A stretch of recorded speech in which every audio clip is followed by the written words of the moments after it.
and that is how mostly we are known as political animals rather than any other, if I am allowed to say, sensible human beings, where we jump on to take political positions rather than take the the intellectually neutral position, which should be the order for us. Anyway, so that is my personal feeling. You may or may not agree, but when you talk of the ethnic conflicts, we look at as to how we'll analyze the conditions which tend to surround these communities in the region, and also since the topic is ethnic conflicts and peace accords in India's northeast, and we will look into the political dynamics and also what kind of perspectives that are emerging out of the political process that the Indian government tends to practice in this region, tends to follow in this region in collaboration with the so-called ruling parties who tend to be in the powerful positions, who tend to be in the ruling position in the various 8 states of Northeast India. I think when you talk of the India's ethnic conflicts, when you talk of India's Northeast, we know that India's northeastern part tends to be rather feared very, very negatively in the media, simply because that Northeast India, right from the independence time, after India gained independence, tend to have gone through a very turbulent time. And that is because of the endemic nature of the ethnic conflicts, the violence that is seen in these conflicts, the level of violence that is engaged in by the indulging party or by the engaging parties in the conflict, and also the antagonism that seems to be coming to the forefront during the ethnic conflicts, and also in the pre and post ethnic conflict stage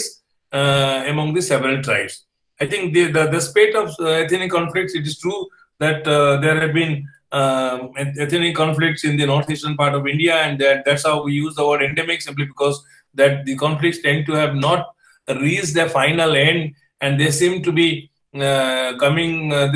taking place sporadically and also often very, very violently, as which is not seen in other parts of the country, simply because, and why they are very, very violently, simply because of the nature of antagonism that seems to be present amongst the various ethnic tribes or tribal population in the region, and also because of the fact that the violence is often used in the violence, the guns and other kind of weapons are used rather than merely the fisticuffs that we see, or even a danda which we see in the rest of the conflicts that we see within our own country. So the spate of this and the ethnic conflicts tend to be very, very serious in nature, and this serious in the sense that they really not only involve the tribes in totality as such, the respective tribes as such, it also tends to be very serious, simply because that this tends to have they tend to have become very, very long-standing in nature, often spread over years until their demands have been met to their fullest satisfaction, and also it tends to have, and because of this, these conflicts tend to arouse serious concern amongst intellectuals and also scholars and researchers. And we find when you talk of the ethnic communities residing in the northeastern part of India, we know that there are different ethnic groups, more than 200 ethnic groups, and each of the ethnic group tends to have some kind of an insurgent group, or a group which tends to indulge in insurgent activities in fulfillment of their demand for setting up of a separate state, or even in some cases, if you talk of the Naga state issue, which was there in the beginning, of separating of establishing a separate country outside the Indian territory, which tends to complicate the problem of ethnic conflicts vis-a-vis that of the Indian state. And here we find that on the one hand we find the different ethnic groups which are active in these ethnic conflicts or in the region tend to claim that their insurgent activities are often nothing but a fight for recognition of their political and economic rights, and sometimes it also tends to border independence. So the communities tend to say that it is merely a claim for recognition, and it is not a claim for any other thing but for honoring of their socio-political economic rights as they are entitled to, being a tribal population, being the citizen of India, and also being human beings at large. So on the other hand, we find that while they tend to claim for recognition, on the other hand, we find the intellectuals tend to say that these insurgent groups which tends to often indulge in terrorist activities, continuously tend to be challenging the reach of the state and also challenging the India's capability to have its own control over its own territory, governance structures, and also the ruling political class. So, some tend to see it as a kind of a very constructive kind of a conflict, although it is violent in nature, but some others tend to look at the conflicts as merely something like challenging the power of the Indian state, the capability of the Indian state to govern the various territories under their own control, and also the ruling class, which tends to be active in the political firmament in various parts of the country, including in the northeastern India. So, when you look into the analysts, we find the analysts tend to rather point out to the fact that the present nature of the endemic nature of the ethnic conflicts can be seen to be rooted in the way that these areas were governed during the colonial rule by the Britishers, and also the continuation of the same colonial mindset and colonial governance by the Indian government, even in the post-independent India, and that is why, because if you look into it, we find that the post-independence era seems to be a witness to the continuation of the ethnic conflicts, and tend to represent a parallel process of signing of the peace accords that has been engaged in by the Indian government with numerous ancient groups, which is said to be, which is often pointed out to be a kind of a nature of an encouragement to various ethnic groups to conduct, or let's say to stage a specter of ethnic conflicts, so as to be able to gain the attention of the Indian government towards their own respective socio-economic political demands, which they feel have been neglected by the government of India to the detriment of this tribal population. So here we find that, despite the and here in this context, we'll be looking at it as to why the ethnic conflicts are there, what are the reasons, and we'll also see the kind of peace accords that have been signed by India right after the post-independence India, why the peace accords have not been able to bring an end to the ethnic conflicts, and whether they have acted as a kind of a flare, as a kind of a boost to the staging of ethnic conflicts by various ethnic communities in the Northeast India. I think, what is surprising is that despite the greater accommodative spirit which has been shown in the changed situation, yet one does not see the end of any ethnic conflicts, and rather we find the ethnic conflicts tend to become very, very protracted in nature, and which also tends to have involved various other parties which were not involved in the so-called ethnic conflict between the two tribal communities at the time of starting, and tend to have got involved many other ethnic tribal communities, and which tend to be presenting some kind of an explosive situation for not only for the government but also for the law and order agencies and other ethnic elders to control the ethnic conflicts and to control the level of violence which are seen in these ethnic conflicts. I think the analysts tend to be saying that this complex scenario of ethnic conflicts, the endemic nature of ethnic conflicts, and the involvement of various parties, various other tribes in the so-called ethnic conflicts, which started in a particular part of the region, tend to be raising serious questions as to whether the government of India tends to understand the root cause of the conflicts or not, and whether the actions which have been taken by the government of India really met the demand of the time, or it tend to have acted in a different manner. I think the ethnic conflict, as I said a while before, the analysts tend to say that the ethnic conflicts tend to be rooted in the way that the colonial rulers tend to have governed the state, and the same mindset is also continuing in the post-independent India's history, which tends to be responsible for the presence of ethnic conflicts in this region. So I think before we understand the post-colonial history, we need to understand as to what was the status in the colonial time and how the tribal areas were governed, and whether tribal areas were, whether the Britishers, as we say in the rest of the India, whether the Britishers has really sowed any seed of discord amongst the tribal communities as they were believing the divide and rule policy, which and whether that has contributed towards the ethnic conflicts which are being seen in the region. I think, but when you concentrate our attention on the independent struggle that India had staged for more than 200 years, we remember that there was a time where India emphasized more importance on Punna Swaraj and complete and home rule as the only weapons to carry on, as the only weapons to gain independence for the country. And this anti-colonial struggle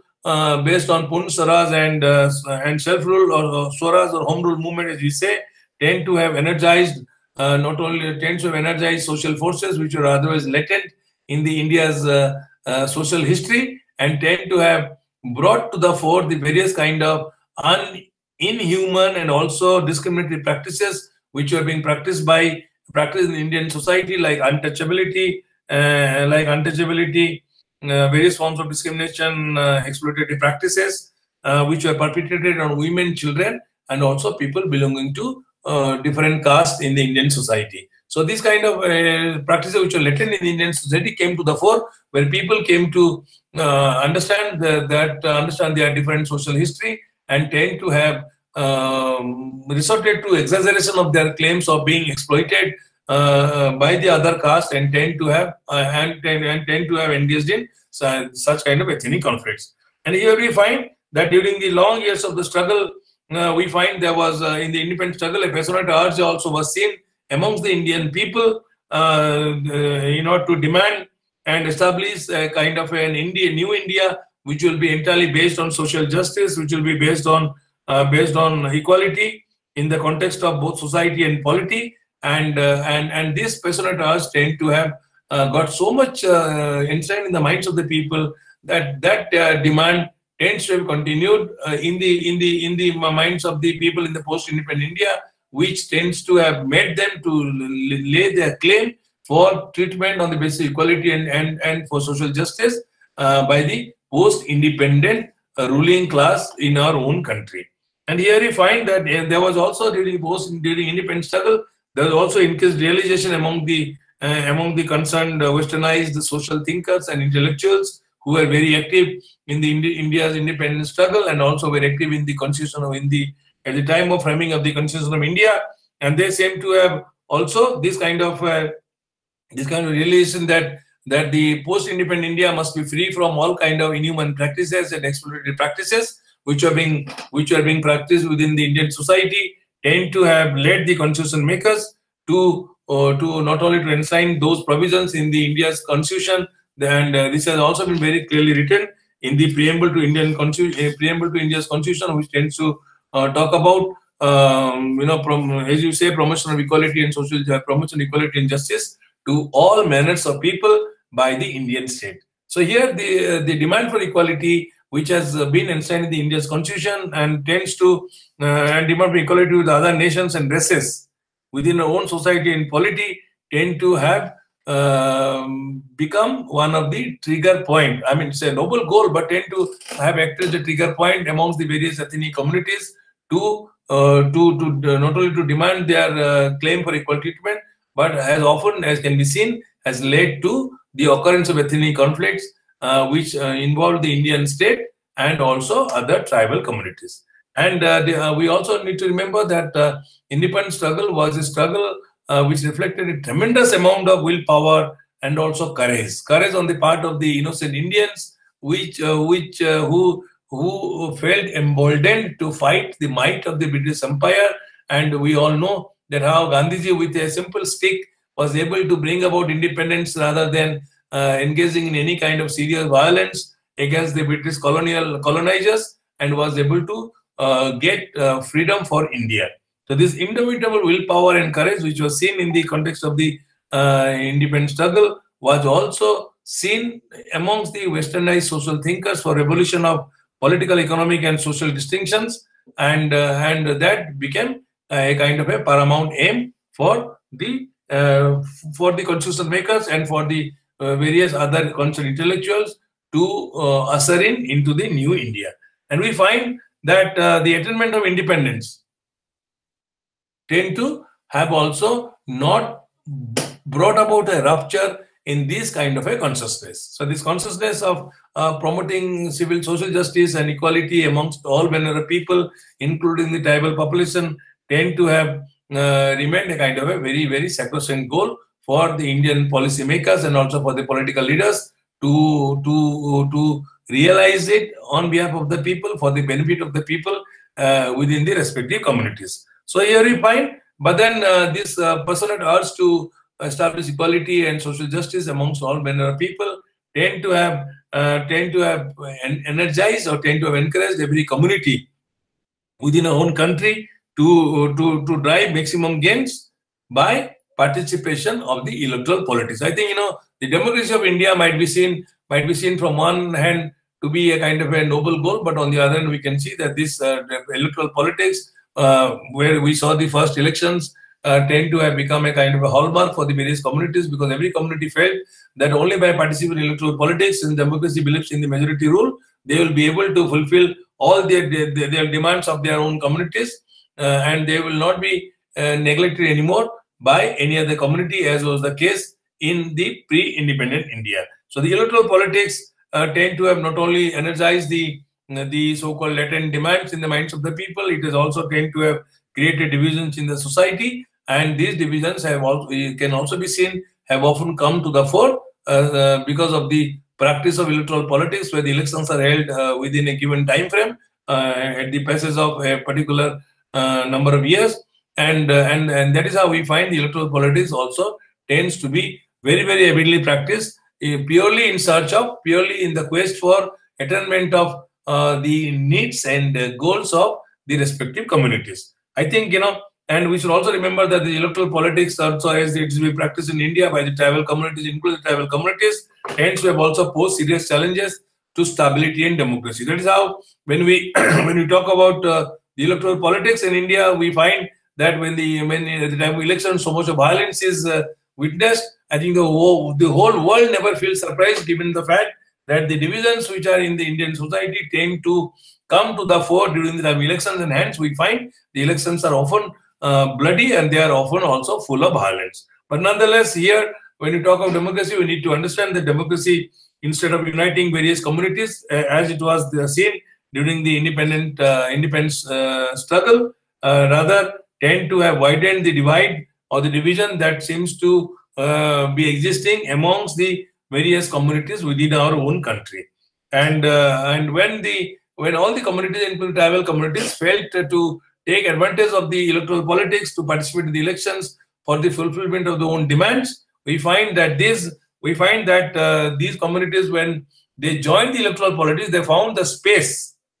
for participation within the electoral politics was already very limited for their zealous participation for enhancement of their socio-economic status, and also for subsequent empowerment. Because even if we say we are a big society, but we find that the space in electoral politics, the way the Indian electoral politics has been framed, we find that while we say each community has the space to participate, but we find that the electoral politics is certainly dominated by certain sections of people, and rather it is almost unequal for all other social groups who are jealous in participating in the electoral politics for the fulfillment of their own demands. So this limited participation again tends to deny people their right of participating in electoral politics, and tends to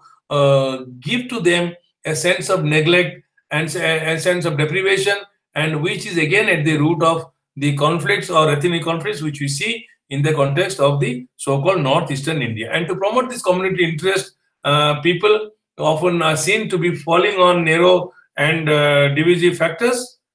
which often become handy to derive the benefits from the electoral politics. And we find that the facade of unity which was seen in the independence during independence struggle tend to have given way to the so-called disunity, which again can be said to be at the root of the ethnic conflicts or social divisions which are found within the Indian society. So here we find that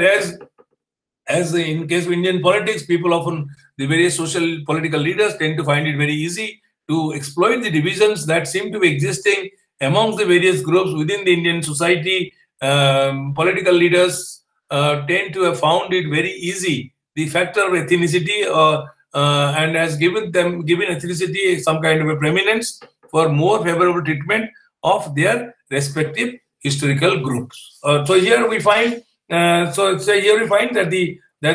like the rest of the India, I think it will be safe to say that the tribal groups have also, the leaders of the tribal groups have also, in general, along with other groups, have also found it very easy to exploit these socio-economic discrepancies or discriminatory practices which are present in Indian society for driving the maximum gains out of the so-called political process. And here we find that with the attainment of democracy, we find that when you look into Northeast India, we find that the Northeast India was certainly different from the rest of the India in terms of what we call it, in terms of the governance practices which was followed,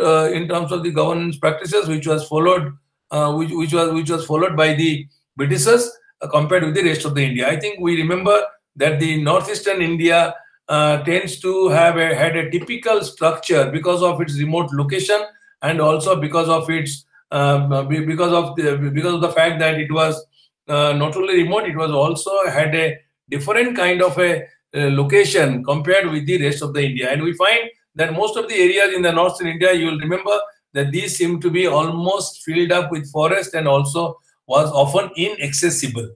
And because it was inaccessible, the British, and also Northeast India, given the fact that it was filled up with forest and other inaccessible roads and other areas, the northeastern India tends to have not been in the so-called map of British India, simply because the region did not have anything to offer to the so-called mercantile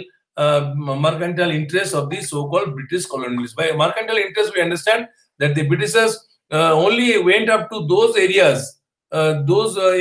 regions of our own country where they discovered they had sufficient business interest, and they would be able to, by exploitation of the natural resources, they will be able to make more profit by way of selling those commodities, or by way of selling those items at a higher profit, and they will be able to make more profit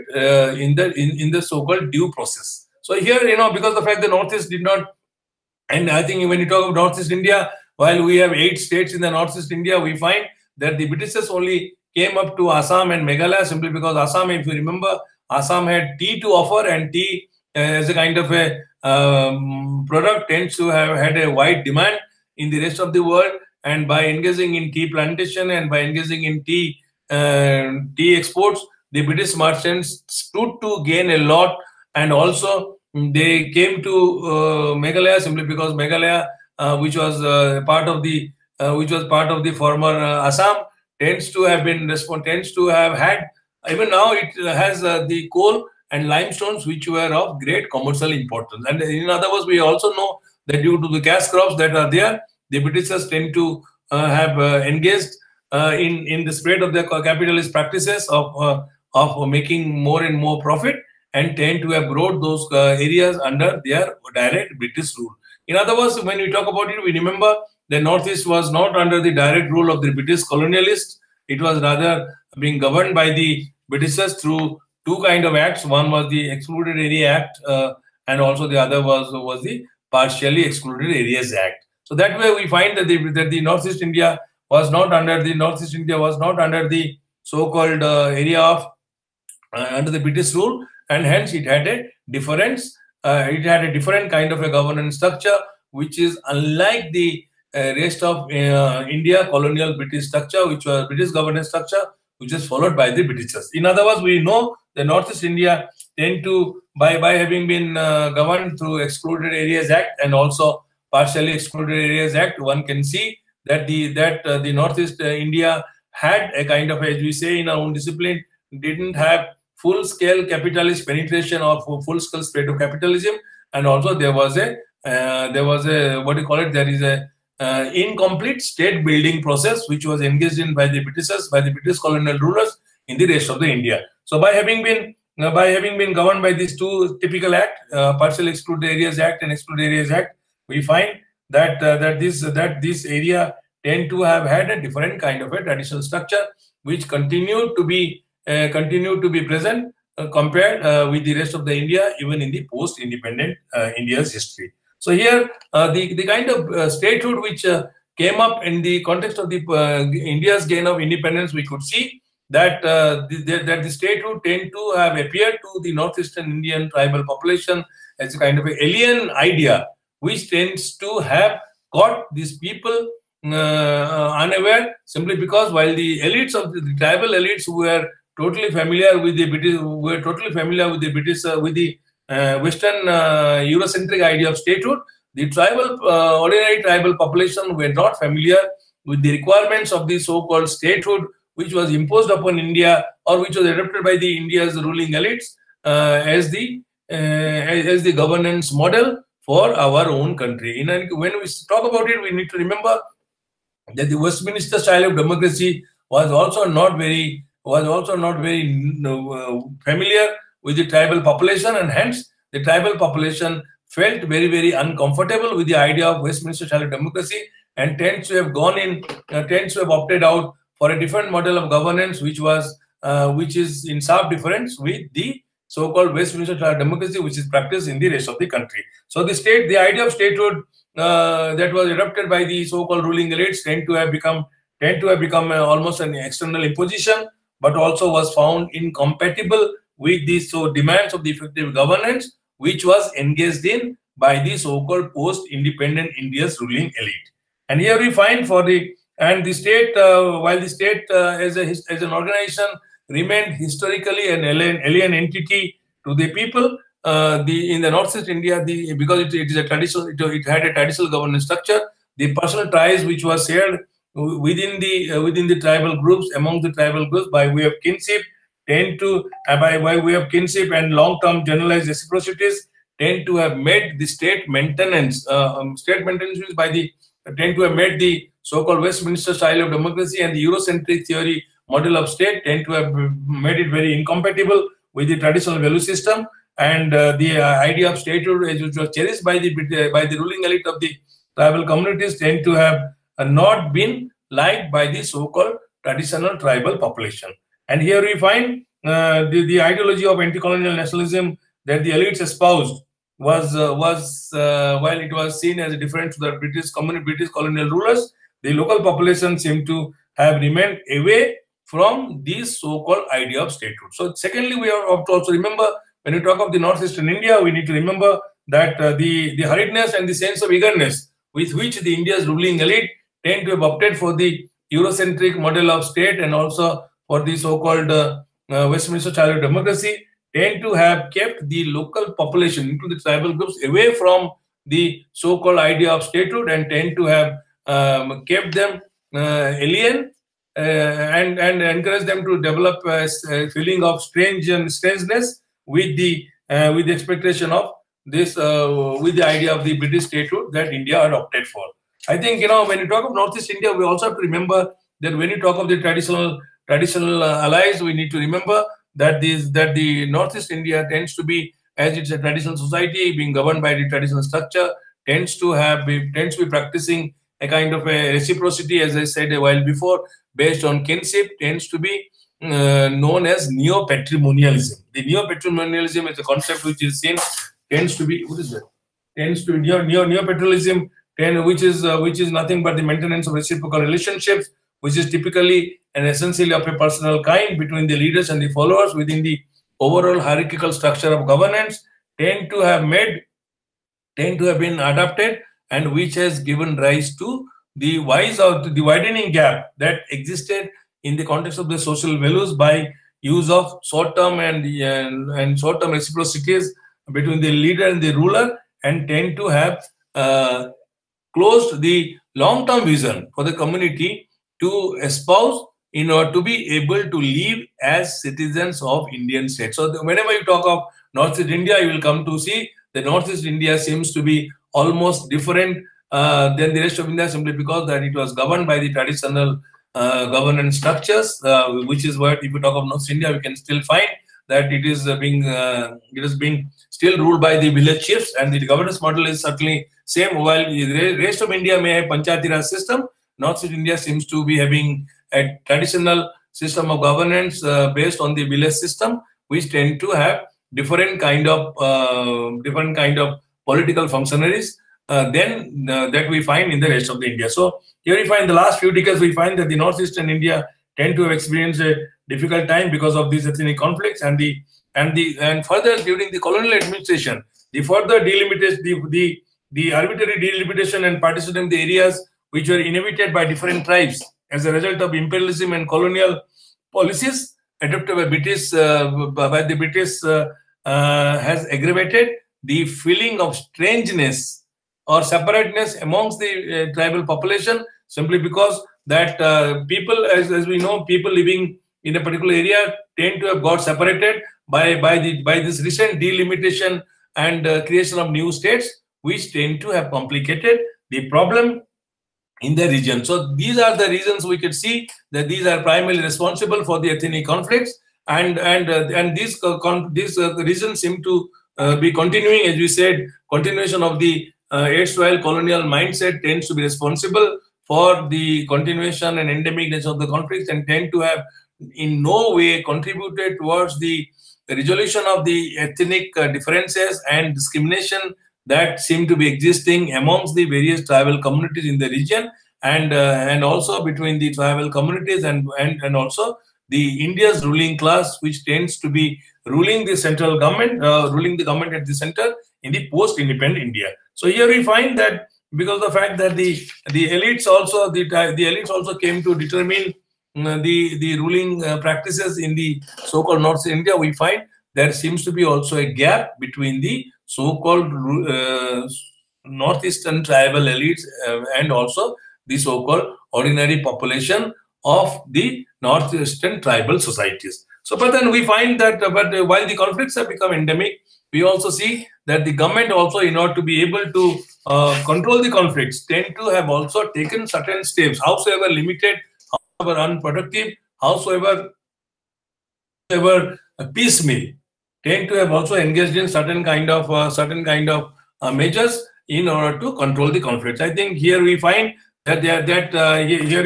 while the conflicts tend to have become, India has also been able to adopt certain kind of policies which tend to have been in the shape of signing of peace accords by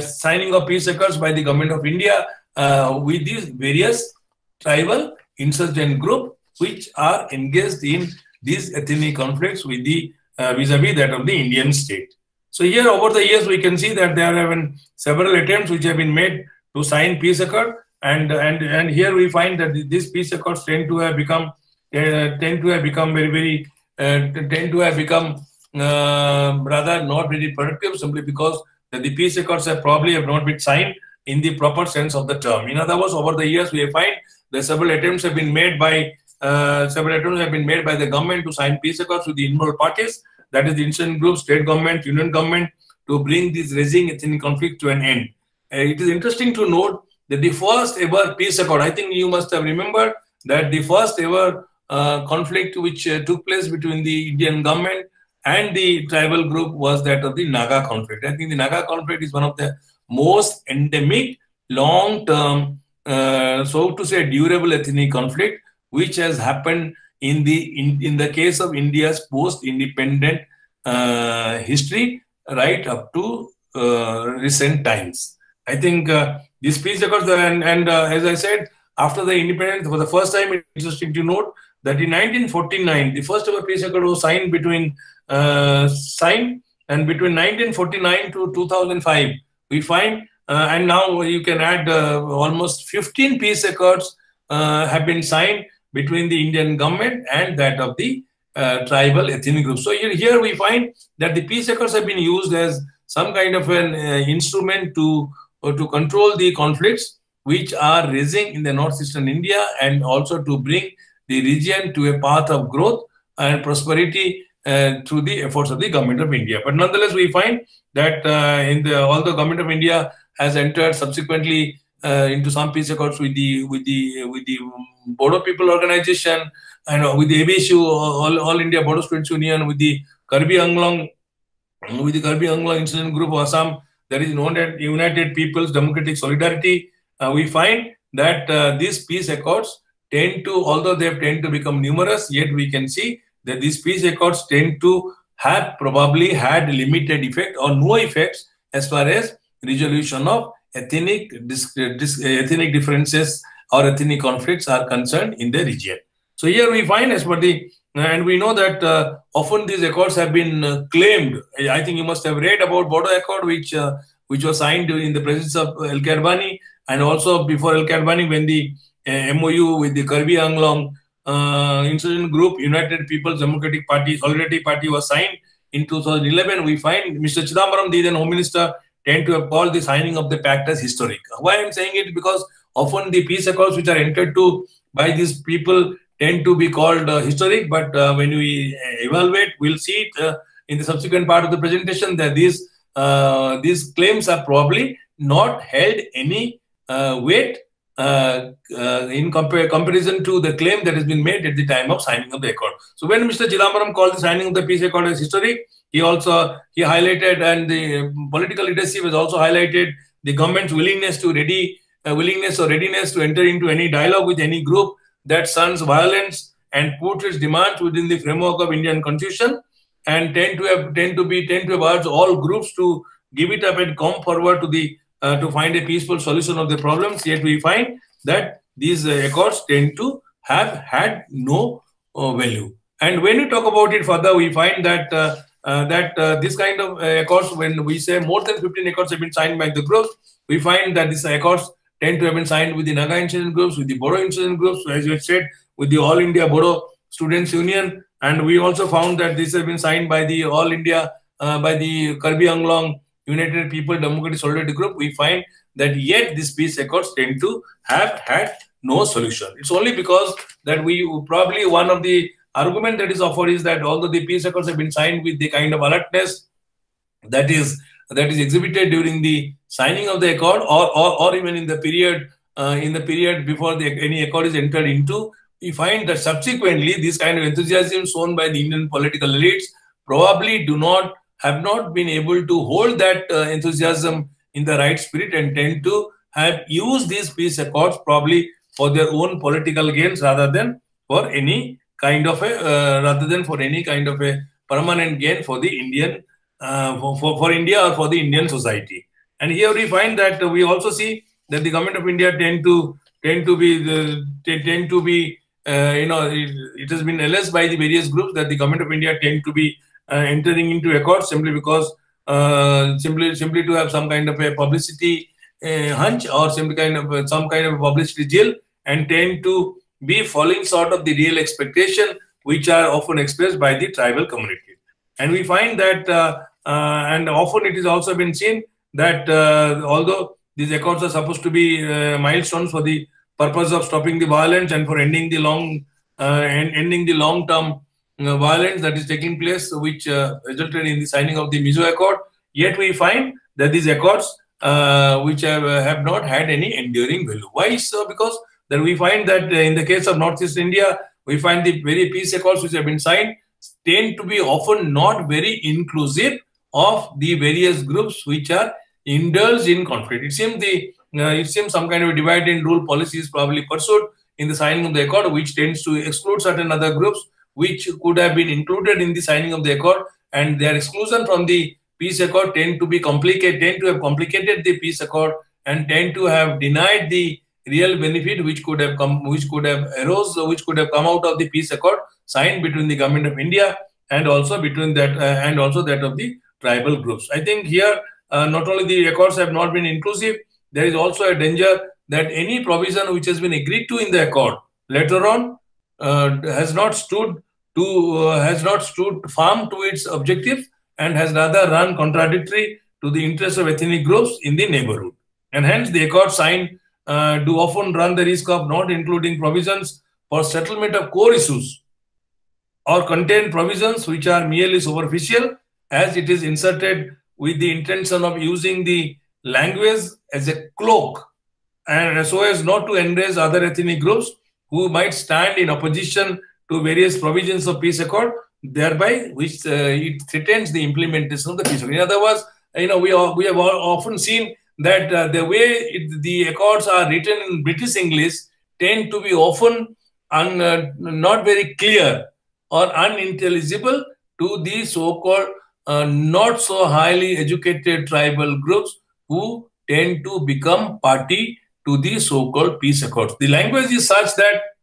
it either it is written in such a manner that it seems to be fulfilling the core demand, but in reality, it does not fulfill the core demand of the tribal ethnic groups and tend to often hide their issues and hence are written morely in a superficial manner, which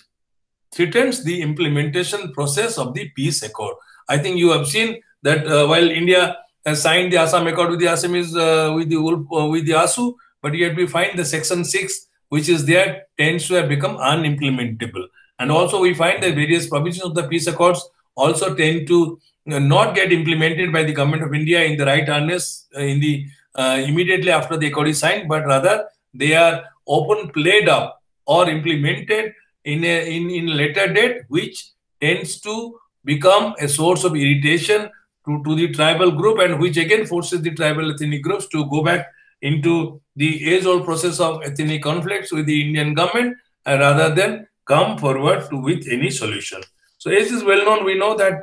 if we talk about Naga Accord, we know from 1949 the Naga Accord has been signed, and I think more than 20 years have passed, and yet we find there has been no sign of real peace. Even the accord that has been signed with the Naga group, which is known as a framework agreement, signed under Prime Minister government, under the government of Prime Minister Narendra Modi, yet the detailed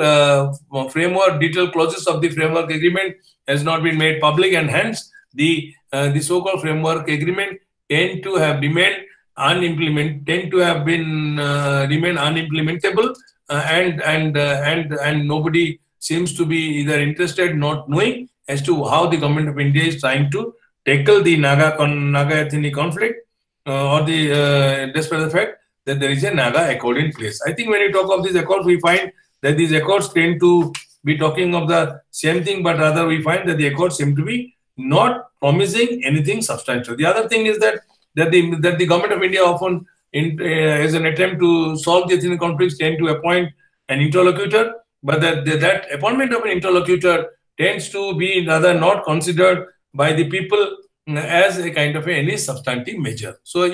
and the appointment of an interlocutor is often seen to be nothing but a reflection of a complacent attitude of the Indian government, and hence this appointment of an interlocutor in solving the conflict, including the Naga conflict, has not been able to bring about any solution, as the government appears not to be having any political will and also any kind of a practical approach to tackle the demand in respect of the interests of the tribal groups. So here, we find the various mechanisms which have been offered or which have been entered to by the government of India in the name of the peace accord tend to be rather falling short of the real expectation and also falling short of the real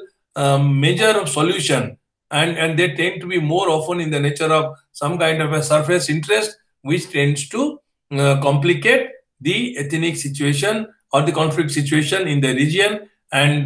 do not bring any kind of solution to this problem. I think when you, in this context, if you refer to Jean-Paul Lederbach, he's a very prominent researcher on conflict, peace and conflict studies. According to, in the words of Jean-Paul Lederbach, he says that an agreement represents the process of continuing the conflict with two definition.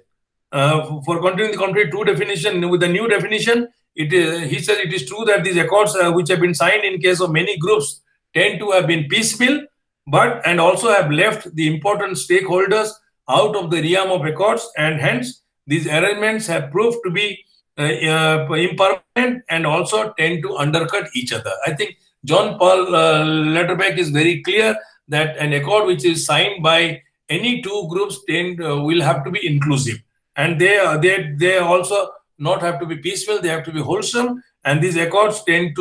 must involve the important stakeholders to the conflict, and also must not undercut each group on the altar of the so-called state's self-interest. So, if you go by the John Lederberg group, we can find if the peace accords have been used as political weapon, it's simply because the peace accords have been rather piecemeal. They have been short of expected gains. They have been short of fulfilling the demands of the tribal communities, and also they have not been able to have the so-called substantive arrangements which would have made the accord not only permanent, they should have also made the accord very implementable, which would have perhaps solved the problem of ethnic conflict, which tends to be present in the so-called northeastern India amongst the various tribal groups vis-a-vis that of the government of India. And we find that whatever the accords which have been signed by the government of India, one should remember that as I said, they have been signed with a huge publicity, with huge media blitzkrieg, as we say, and it has become a photo opportunity for the political leaders. And we find that these accords, as they have been signed with a lot of this kind of media blitzkrieg, tend to have had demonstrative effects on the other tribal groups, and this has encouraged the numerous other ethnic groups to demand the same privilege as are available to other tribal groups by accords. I think why the accords tend to be signed, tend to be looked forward to by the ethnic groups, simply because we know by the signing of the accord, the government of India tends to not only give them some kind of a political decentralization process by agreeing to establishment of certain councils, certain, I think in the Northeast India, you must probably know that within the Constitution, Article 246, there is a kind of a state within a state that the autonomous district councils are set up in the 6 scheduled areas, which tends to be almost in the nature of a state. Although it is subordinate to Indian state, but it tends to have the kind of autonomy, the kind of independent style of functioning, as we could see in the context of the state of India. So, and because it not only tends to promise rehabilitation of the elites in the positions of power, it also, the signing of the accords also tends to ensure the involved tribal groups with huge economic assistance from the government of India, which tends to be available to them only after the signing of accords. So this availability of political positions by way of a decentralized administrative structure in the nature of setting up what we call it, this autonomous district council and various under the 6th schedule, and also promise of huge economic assistance tend to have encouraged or encouraging the various other tribal groups which are not yet engaged in any kind of conflict situation to go in for a kind of a demand generation conflict scenario, which will promise them not only political position, but also will promise them liberal economic assistance, as we have seen in the case of various other tribal groups. So here, when you look into the politics of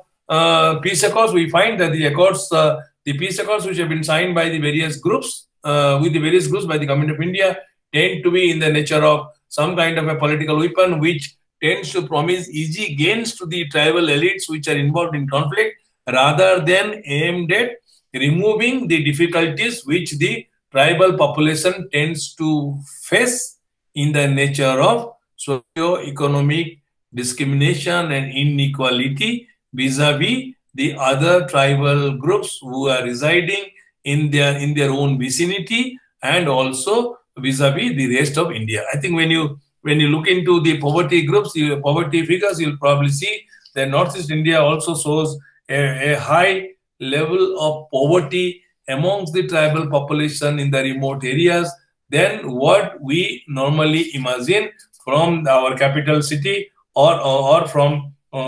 as we said, from our own ivory towers. So, and then this continuation of this, enmeshed poverty in the tribal communities again tend to act as a trigger point for various ethnic conflicts amongst the various tribal groups within the Northeast India. And that seems to be the reason as to why the ethnic conflicts tend to have become permanent rather than tend to have become short-lived. And also seems that by encouraging the peace accords and by promise of liberal fiscal assistance, while the elites tend to have been co-opted into the so-called, as if I am if I am allowed to say, corrupt Indian political processes. The rest of the tribal population located in the remote areas, in the living in the arena of poverty, tend to feel a sense of deep neglect, which tend to be at the root of this endemic and ethnic conflict, which tend to be present in the Northeast India. I think, if we have to conclude this, while the peace accords have continued, signing of peace accords by the various Indian groups have continued side by side with the ethnic conflicts. We find that these peace accords certainly have not been able to be an inclusive one, have not been a kind of a wholesome peace accord, which would have taken into account the genuine demands of the involved ethnic tribal communities, and also more so that these accords have also not been as inclusive as it is shown in the language or in the document. So, and we remember that any kind of a inclusive, any kind of an accord, if it is not inclusive, if it is not consultative, and if it is not a kind of a sustainable process, such accords are certainly meant to have a limited effect and also a limited time span for its existence, and will never prove to be a kind of a permanent solution to the ethnic conflicts which are rising in this northeastern India. Only when a process, when a peace accord it takes into account the interest of all the involved tribal groups, can act as a guarantee for a sustainable peace process in the region, and also will act in the long run to contain the conflicts that tends to be rampant in the northeastern India. I think I will stop here, and then I know there was nothing much to talk, but then I thought if at all there is a longer thing, we can probably come about. There are other issues which are engaged in ethnic conflict, but I thought since Northeast India also is crying for recognition by the Indian political leadership in terms of the required economic growth, in terms of the required peace and stability, in terms of political governance. Northeast India problems must also be appreciated by our intellectuals, by young researchers, by people like you, who would be able to appreciate the problem and also would probably be able to familiarize with the kind of political processes which is being engaged in this part of the country from Delhi, and how the political practices which are being practiced tend to be negative in nature rather than a kind of a positive, palliative, or rehabilitating the interests of the tribal population, who seem to be the subject of neglect, not only in the pre-independent India's colonial history, but also continue to be subject of neglect in the so-called post-independent India's history. Thank you. Yes, thank you so much, Dr. Saab. It was once again equally brilliant lecture on ethnic conflicts with a very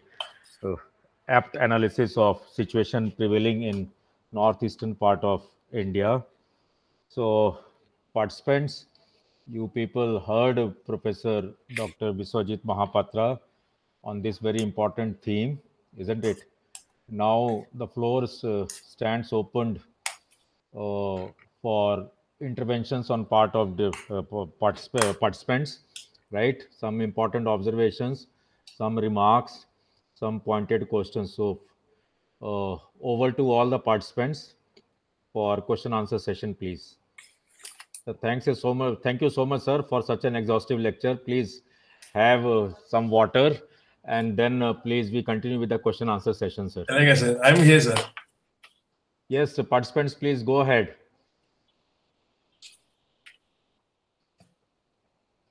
And we regret not serving you here at Amritsar. We hope once again, if things get normalized.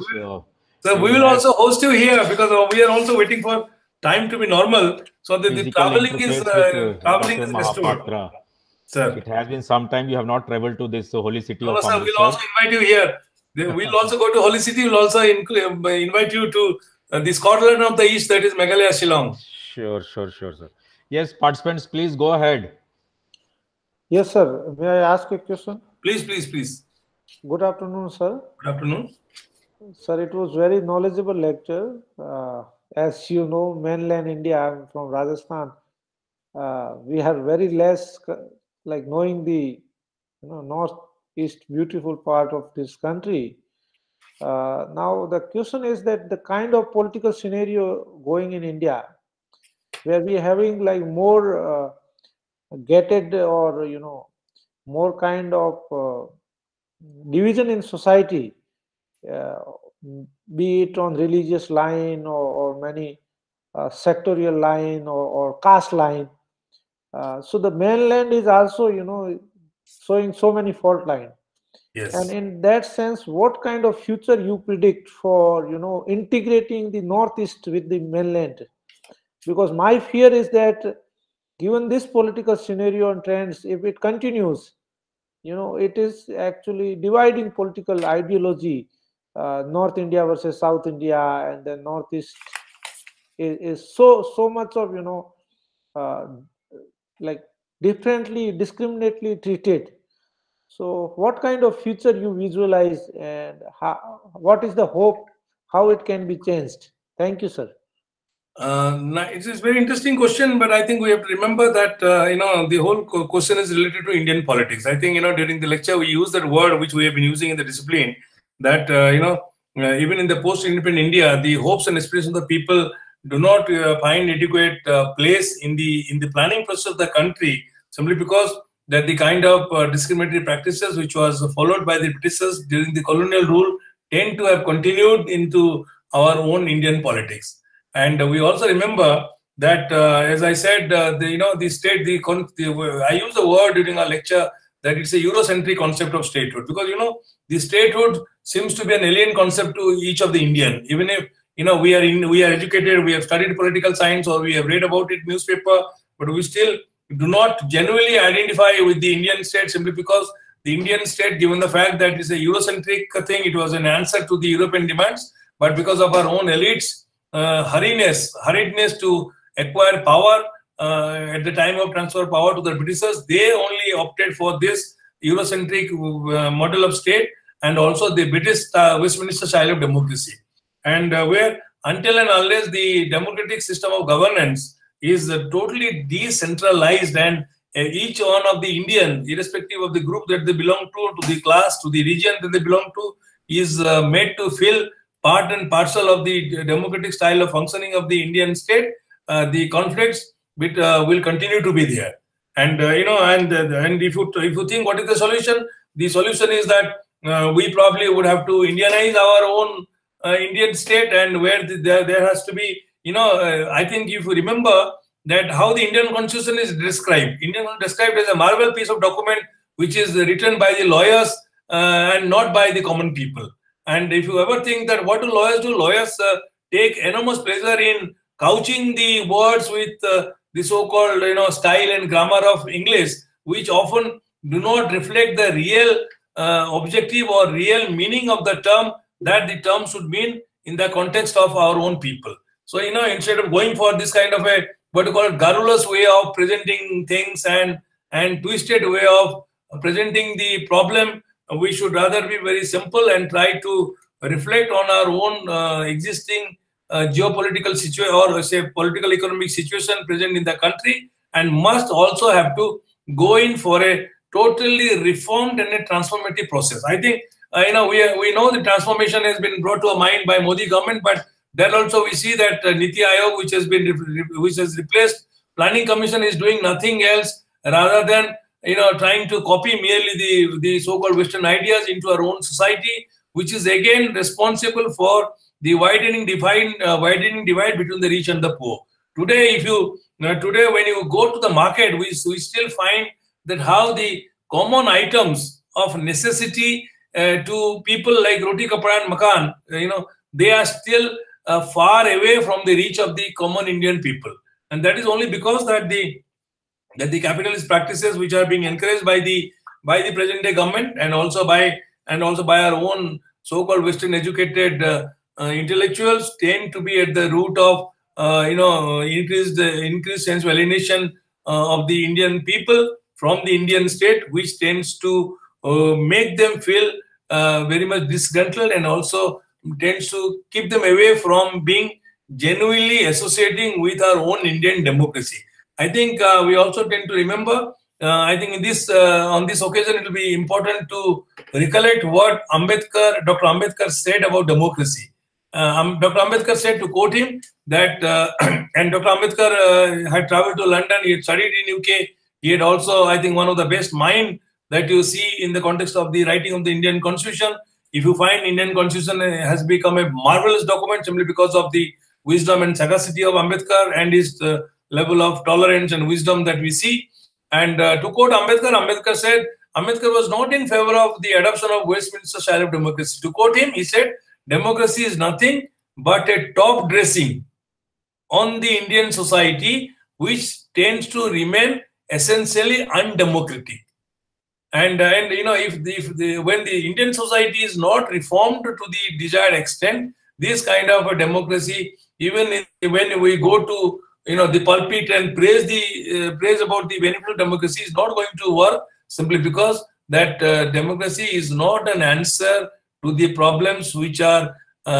predominant in the Indian society, like untouchability, like other discriminatory practices. Even after 75, we are going to attend 75 years of independence in the country, and we still know that how a certain sections of population tend to still feel a sense of utter neglect rather than feel a sense of respect and honor that they are receiving from the Indian state. So I think the need for reform cannot be, reform in the political and economic system cannot be any more delayed to the detriment of our own Indian public.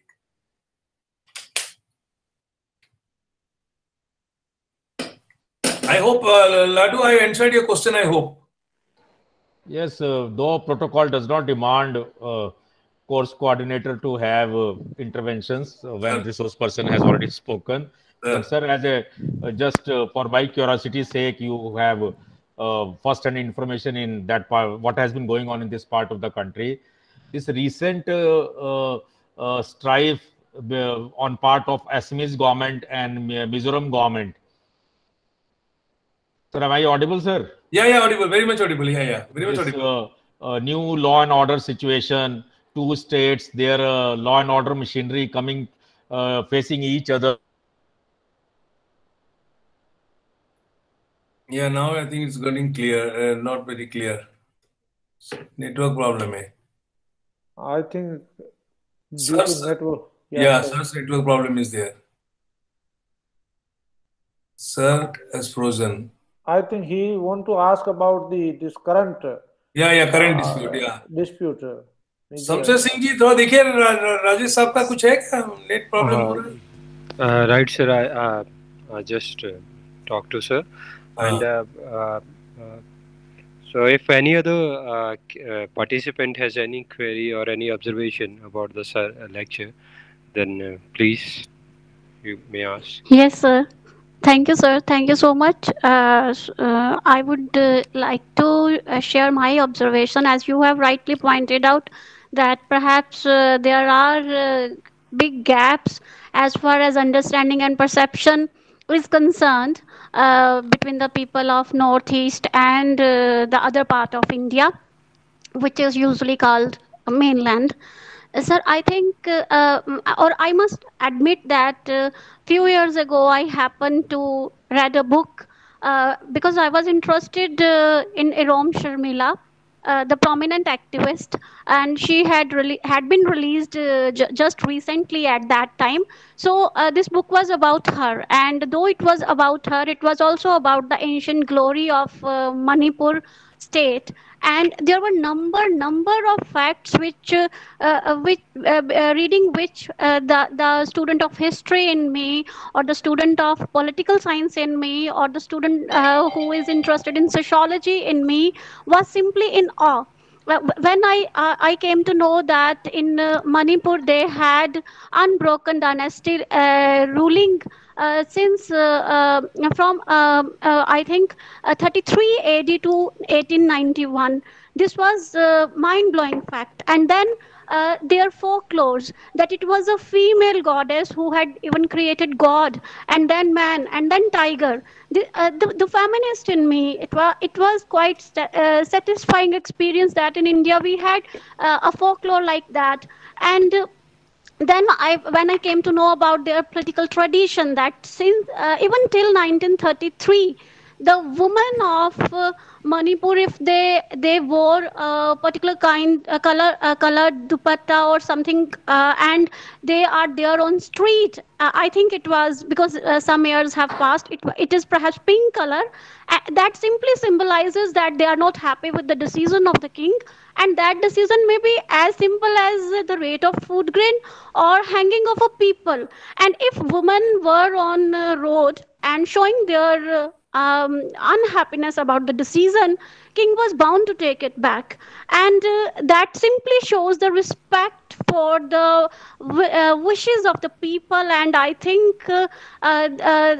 something most democratic I have read till now. And people of India, as people of India, we are completely unaware of this glorious path of our country, and we are not only neglecting, we have forgotten, and we are I think we can resolve a number of issues simply by understanding each other, simply by giving showing some more willingness to listen to each other, to know each other. That would be more important if the history and culture of Northeast become the part of curriculum of the other states, and especially the other parts of India. Thank you so much, sir. Thank you very much. I think, yeah, a lot of things are there in the history of the Northeast, but as I said, that the Indian, whether it's history writing or India's political governance style, tend to be rather very, very elite-driven. And when you talk of the elites, I think the elites are socioeconomic elites, who tend to have had the privilege of having studied in UK, and that's how, because of the familiarization with the UK policy, UK system, they were in a hurry to adopt the Westminster style of democracy rather than the rest of the population who haven't had the same privilege. I think because of that gap that we see in the perception and also in the implementation, the Indian state yet do not find adequate respect in the heart of the normal Indian population. Even if we are governed by the Indian state, I think most of the Indian people still feel that the kind of democracy that we have probably is not an answer to the problems we are still facing, and it has not really solved our problem, rather than it has complicated it. I think that is where the problem seems to be there, and more adequate understanding about the knowledge about the subject probably would be able to solve the problem rather than do anything else. Thank you so much, sir. Thank you very much. I think Professor Rajesh Kumar is here. Rajesh Kumar was asking about the political dispute. Just update me this recent crisis between state of Assam and Mizoram. Sir. And the role of union government. What kind of message it will have onto the part of states, countries adjoining Northeast, when it is being considered that Northeast will act as a gateway for India's overall look-east policy?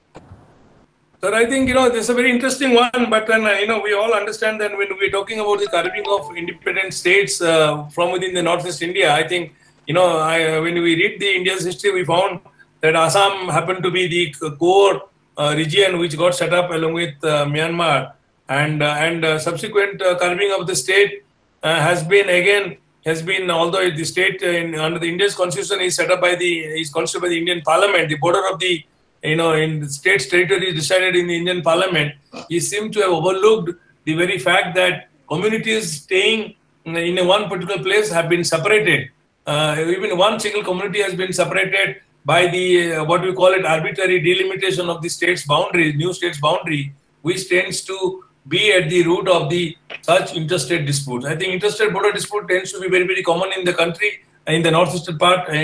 Assam has problem with Nagaland, Assam has problem with Manipur, Assam has problem with Meghalaya, and that is because most of the northeastern states were subsequently carved out of erstwhile Assam state, and hence these boundaries have been very, very arbitrary. And because of the fact that the interstate mediation has not taken place even after the states were carved out, the grievances of the people tend to remain paramount, and which tends disputes which often have recently, as we saw, has engaged the law and order machinery in establishing the control of the respective state on that piece of territory, and which has also resulted in the loss of life. I think, when you talk of the lookist or actist policy, the Indian government, as we see, that more often the policy pronouncements, including the peace accords, are not followed up with the zeal that is seen at the time of announcement of such policies, and because of the lethargy, we call it, or because of the lack of because of carelessness, or because of lack of any kind of energy in following up the policy towards full implementation, Indian ruling elite, including the bureaucracy, tend to be often jumping from one solution to another solution, and which is responsible for non-realization of the gains which normally should accrue out of the policy to the people and to the country. I think in India's case, we have seen as researchers, we have seen how all the policies tend to have rather failed in the sense have had limited gains rather than the full gains, despite the full expenditure of the committed resources, the committed budgetary expenditure, and also often at times extra grant of resources has not been able to solve the problem, either it's of poverty or inequality or illiteracy or any other kind of socio-economic problem that India is now witness to. I think there is a need that, when we frame the policies, there should be a proper readiness on the part of the elites and the implementation machinery to follow the policies to the utmost extent and to see that the gains really accrue. I think in that case, we also have to remember that the India's ruling system is not all that clean. I think somehow when people talk of corruption, I think all of us agree, because we may not be, corruption is not necessarily involves exchange of money. It also involves lack of commitment, lack of support, lack of understanding of a sense of justice, and above all, lack of concern to see that the goals are attained to the maximum. I think somewhere or the other, if the whole Indian style of governance is changed and also is made more accountable, not necessarily by engaging the private sector, because we all see the private sector is certainly not an answer to the failure of the public sector, because under the private sector we will see that the cost of any service will rather go up, and also will not be sufficient, or will not be in keeping with the expectation of delivery of services. So normally, the policies of PPP, I understand, although it is being presented as a kind of a panacea to the ills of governance, is also going to have a limited effect, simply because that this PPP model doesn't work, simply because it is more private-led than public-led. And the killing of public sector, selling of public sector enterprises, including Air India, even by auction or in the name of disinvestment, is not going to help us, simply because it is still a kind of a machinery. It is still a kind of a machinery which is merely engaged in slipping away the resources or chipping off the resources, public resources, into the hands of the private sector. And that is where I think there is a need of a wholesale political reform, and rather than engaging in some kind of a piecemeal process or engaging in some kind of a slogan sharing, we have seen how sabka saath, sabka vikas, sabka viswas, or sabka whatever sahayog has not really made any sense. And we still find that even if we find that some claims which have been made in a very made in terms of Ujjwala, or in terms of that money being given to poor people, tend to be rather more exaggerated than what it is in reality. And I think if we believe the CAG reports, I think the CAG report says that how the resources are being siphoned off from the public exchequer into private hands, and the public seem to be continuously neglected. But I think Modi government is not the answer. But where the answer lies in wholesale political reform, where what we say in Hindi that सबकी भागीदारी सुनिश्चित किया जा सकता है. Without everyone's भागीदारी, there is no whatever दावेदारी is being made, it is of no use. It's simply a kind of a political game plan. Okay, thank you so much, Dr. Saab, for having answered this small query of mine in such a comprehensive manner. It shows the amount of work you have done on these subjects in recent timings. Yes, any other question, answer? Any observations on part of participants? Because we also need to now give some time to Professor Mahapatra, as he has been speaking to all of you since morning 10 o'clock. So we have to be slightly lenient, less harsh towards our resource person. I think it is time to propose a formal vote of thanks. So Dr. Saab, before Shamsher does the things, just a few seconds for me. So Dr. Saab, I am personally grateful to you for having accepted our invitation to address our participants to this refresher course in humanities. Sir, please, we remain beholden to you for having spared out your valuable time out of your busy schedule. I can see people must have been calling you. You are here since morning. There must have been some official engagements on your part, but still, I can make out that you remain glued with our participants throughout. It has been almost more than 3.5 hours rather. So please accept our sincerest thanks. In near future, if possible, we certainly would like to have physical interface with you through offline mode. So on behalf of myself, HRDC and participants, please accept our sincerest thanks. And I request Dr. Shamsher to propose a formal vote of thanks for Dr. Biswajit Mahapatra, Senior Associate Professor at Northeast Hill University, Shillong, Meghalaya. Over to Dr. Shamsher Singh, please. Right. Thank you, sir. Thank you very much. I, on behalf of HRDC, Gunadhar University, and all the participants of this refresher course, extend my sincere gratitude to the respected Dr. Biswajit Mahapatra ji for his comprehensive and enlightening talk. And I'm very sure, sir, that all the participants have taken advantage from this lecture and from this talk. And I once again appreciate and acknowledge you, sir, for this thoughtful and thought-provoking lecture.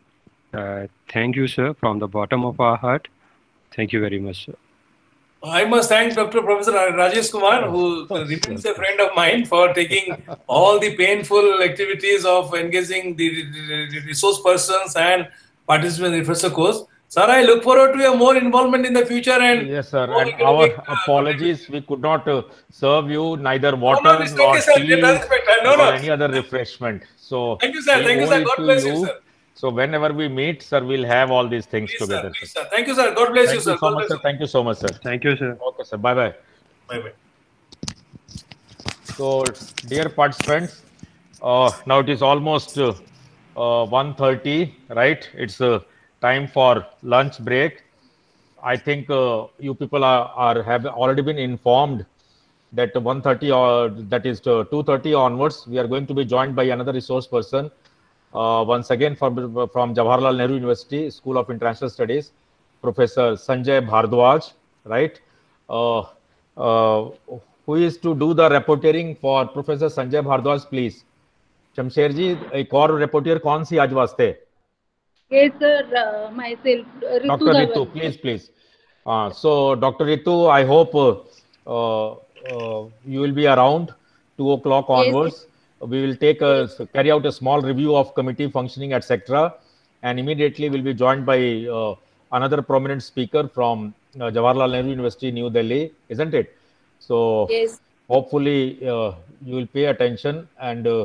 make sure that whatever gets deliberated, a proper, very comprehensive report gets prepared so that it can be presented to the participants tomorrow in the first session, right? So with these few words, we break for lunch, and we reassemble sharp at 2 p.m. Thank you so much for being with us. Okay, take care. Huh? Thank you very much, sir. Thank you, sir.